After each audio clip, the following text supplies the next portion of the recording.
하나님의 도우심과 돌보심, 은총과 은혜가 우리 가운데 항상 넘치시기를 축원합니다. 오늘 11월 12일 화요일 날 아침입니다. 오늘도 하나님의 큰 은총, 은혜, 돌보심 또한 인도하심을 경험하시면서 내 힘이 아니라 성령께서 주시는 힘으로 승리하는 삶이 되기를 바라고, 또 매일매일 주님을 찾음으로써 주님과 더욱더 가까이 가게 되고 주님과 깊은 교제 속에 나가는 우리가 되기를 바랍니다. 자, 어제는 이제 여호와께서 주께서 내 영혼을 소생시키신다라고 하는, 소생시킨다 하는 것에 대한 전체적인 개관적인 말씀을 드렸습니다만, 그러면 구체적으로 성경 말씀 속에서 하나님이 우리들의 삶에서 이렇게 소생시키시는 방법이 무엇일까? 무엇을 변화시킴으로써 소생시키실까 하는 것을 이제 오늘 내일 모레 계속 또 생각해 보게 되는데, 그것을 우리가 생각해 보면 인생에 있어서 계속 우리들로 하여금 부정적으로 만들게 하는 것은, 이제 첫 번째가 바로 죄책감이라는 것이고, 두 번째는 슬픔, 좌절, 세 번째는 불평불만입니다. 그래서 오늘 첫 번째로 한번 생각해 볼 수 있는 것은 이 죄책감이라고 하는 것, 즉 우리의 영혼을 파괴하고 우리의 삶을 점점점 피폐하게 만드는 이 죄책감. 그래서 시편 38편 4절에서 이렇게 시편 기자는 말을 합니다. 내 죄악이 내 머리에 넘쳐서 무거운 짐 같으니 감당할 수가 없습니다. 내 죄의 벌이 나를 짓누르니 이 무거운 짐을 나는 더 이상 질 수가 없습니다. 라고 이렇게 시편 기자가 토로를 했는데, 이 고백 속에서도 바로 인간이라고 하는 존재가 얼마나 죄책감으로 말미암아 어렵고 힘든 일을 당하는가 하는 것을 우리들에게 분명히 가르쳐 주는 것을 볼 수가 있습니다. 그런데 이러한 죄책감을 주님께서 우리들에게 있어서 우리들 자신이 죄인이기 때문에, 다 실수하기 때문에, 불완전하기 때문에 이런 본능적으로 우리는 죄의식을 갖고 살아가잖아요. 그래서 이게 벗어나기가 힘들어요. 그러니까 시편 38편 6절에서도 이렇게 고백합니다. 나는 내가 아프고 심히 구부러졌으며 종일토록 슬픔 중에 다니나이다. 죄책감, 잘못한 것, 어떤 실수, 실패 이런 것들로부터 생기는 문제점들이죠. 그리고 또 사람의 영혼은 여호와의 등불이라 사람의 깊은 속을 살피느니라.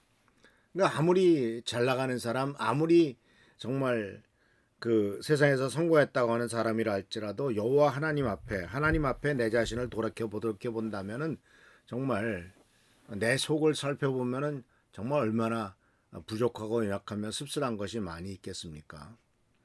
이거 참 부인할 수 없는 거죠.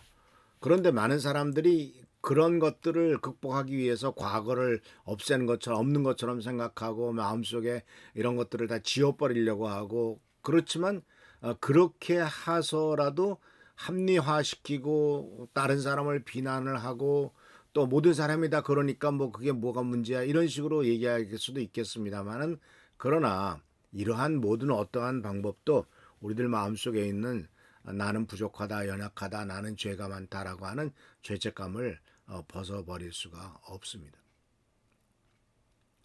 이것에 대해서 성경은 분명하게 우리들에게 로마서 3장에 이런 말씀을 하셨습니다.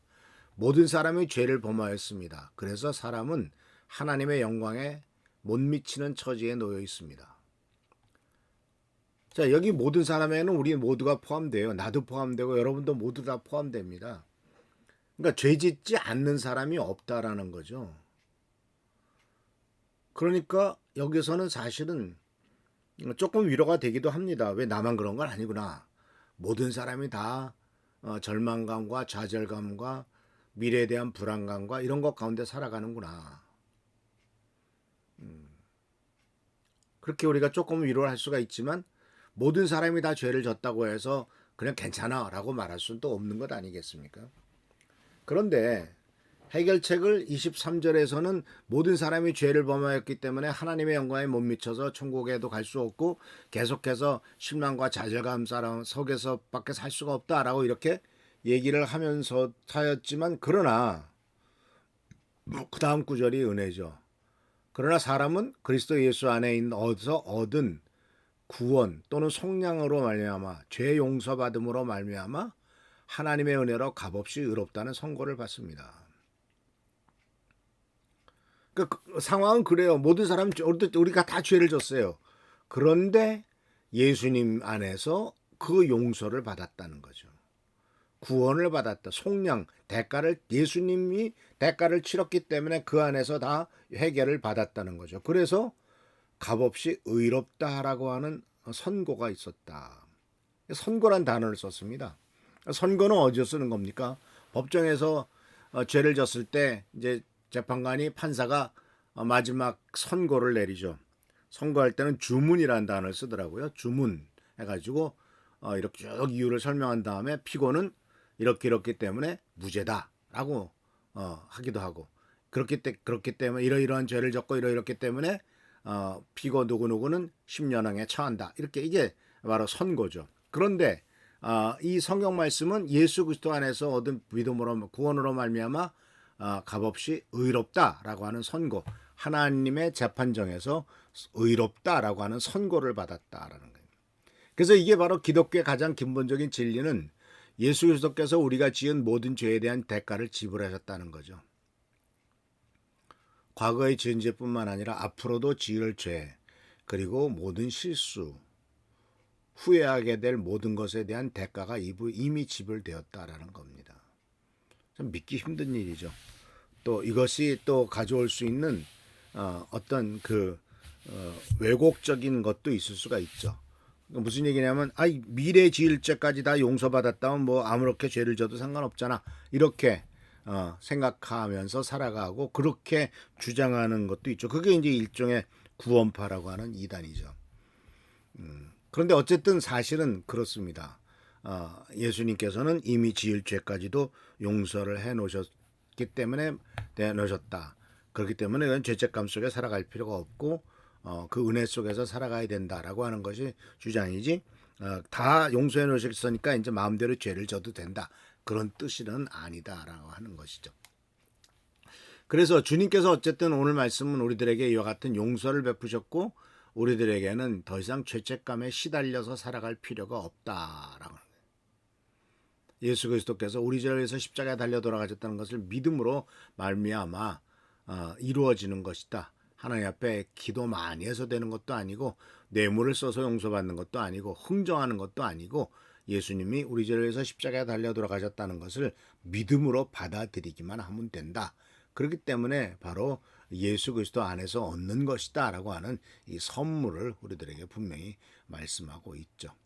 그래서 이 부분에 대해서 이제 골로새서에서는 이것을 다시 한번 정확하게 말씀하고 있는데 2장 14절 13, 14 이렇게 말합니다. 또 여러분은 죄를 지은 것과 육신이 할례를 받지 않은 것 때문에 죽었으나 죽었대요.